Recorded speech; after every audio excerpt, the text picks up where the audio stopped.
আজকে আমাদের প্রত্যাশিত ছিল ফ্যাসিবাদ পতনের আজ প্রথম বার্ষিকীতে নব্য ফাঁসিবাদের উত্থান, এটা মেনে নেওয়া যায় না। তার জন্য দেশের ছাত্র সমাজকে আমরা আবার আহ্বান করব, এই যে নব্য ফাঁসিবাদ যারা এই খুন গুম দর্শনের সাথে জড়িত, যারা পুরো দেশকে একটা চাঁদাবাদী স্বর্গ রাজ্যে পরিণত করেছে, তাদের বিরুদ্ধে আবারও চুলে অবতীর্ণ হতে হবে,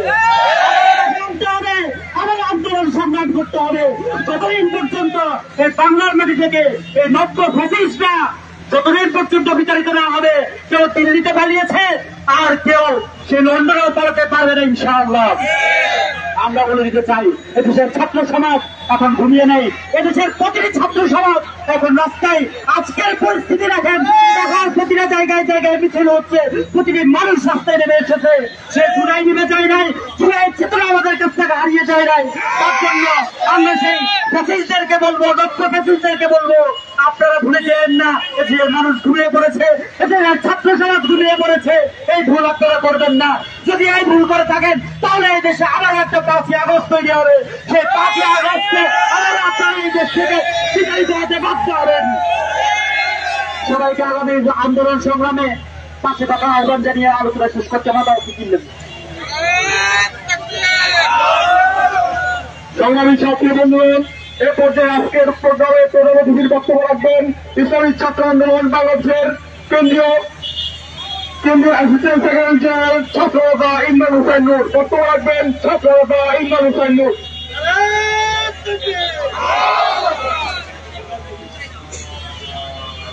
সংগ্রামে উপস্থিতি, অত্যন্ত দুঃখ ভারাক্রান্ত হৃদয় আমরা এখানে উপস্থিত হয়েছি।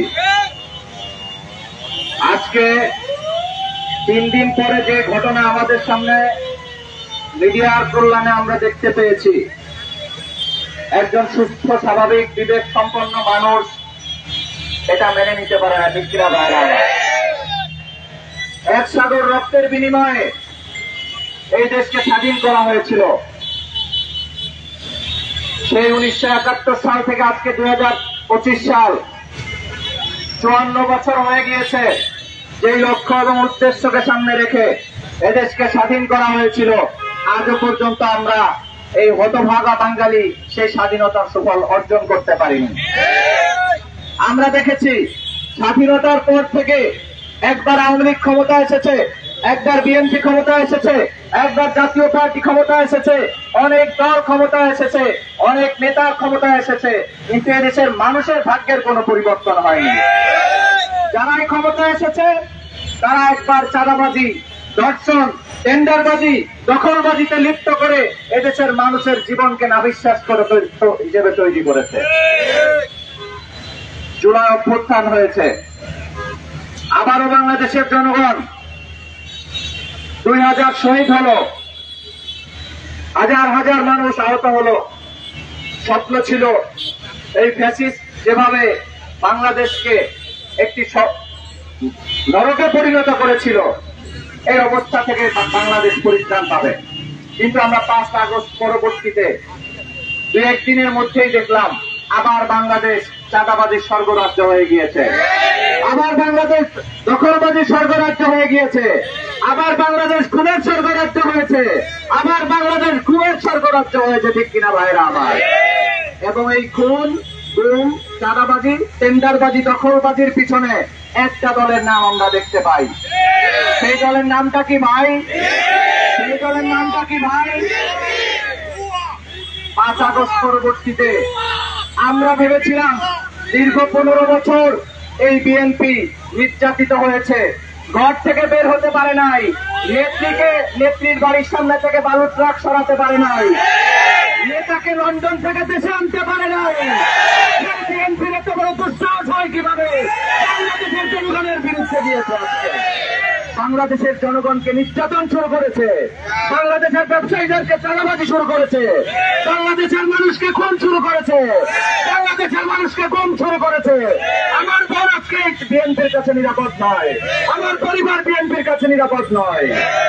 এখনো তো আপনারা ক্ষমতা আসেন নাই, এই দুঃসাহস আপনাদেরকে কে দিয়েছে?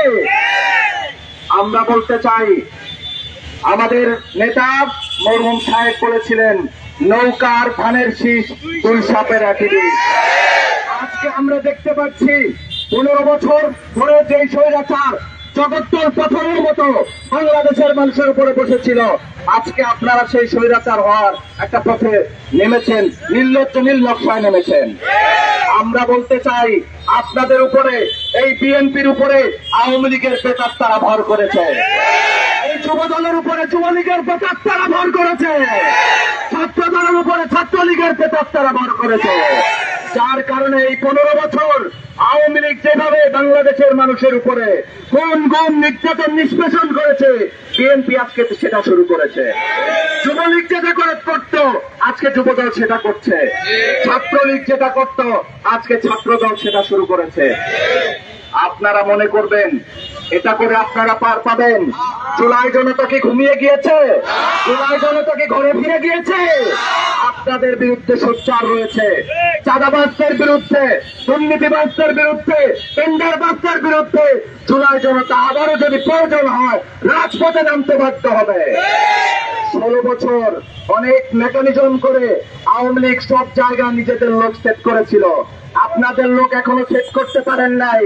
অতএব আপনারা ভাইবেন না যে আপনারা এই নব্য ফ্যাসিবাদ হয়ে আপনাদের ক্ষমতা, নতুন করে ক্ষমতায় যাওয়ার স্বপ্ন দেখে এই স্বপ্নকে আপনারা বিভোর হবেন না। জুলাই জনতা জাগ্রত রয়েছে, ইসলামী ছাত্র আন্দোলন বাংলাদেশ জাগ্রত রয়েছে। আপনারা নতুন করে যদি আবার সেই স্বৈরাচার হতে চান, ইসলামী ছাত্র আন্দোলন বাংলাদেশ গোটা বাংলাদেশের সমস্ত জনতাকে সাথে নিয়ে বীর সাহেব চরমায় যদি ডাক দেন, আপনাদেরকে প্রতিহত করতে বাধ্য হবে ইনশাআল্লাহ। এই জন্য আমরা বলতে চাই, আজকে যে ঘটনা ঘটেছে চকবাজারে, এরকম অসংখ্য ঘটনা বিগত 10 মাসে 11 মাসে ঘটেছে। আমরা দেখেছি সবগুলো আইওয়াশ করা হয়, জনগণকে ধোঁকা দেওয়ার জন্য চেষ্টা করা হয়। আমরা বলতে চাই আপনারা এটা করবেন না। প্রশাসনকে বলতে চাই আপনারা সুষ্ঠুভাবে তদন্তপূর্বক বিচার করেন। চকবাজারের ঘটনা, এখানে তদন্তের কিছু নাই। প্রকাশ্যে দিবালোকে একজন মানুষকে এভাবে হত্যা করা, এভাবে নির্যাতন করা, এভাবে নগ্ন উল্লাস করা, এটার কোনো তদন্তের প্রয়োজন নাই। সরাসরি কোর্ট বসিয়ে তাদেরকে ফাঁসি দিয়ে দেন, সরাসরি তাদের বিচার করেন, তাহলে অন্যান্যরা এখান থেকে শিক্ষা গ্রহণ করবে। ইন্টারিম গভর্নমেন্টের উপরে প্রতি আমি উদাত্ত আহ্বান জানাতে চাই, আপনারা কেন জানি একটি দলের উপরে একটু বেশি দুর্বল।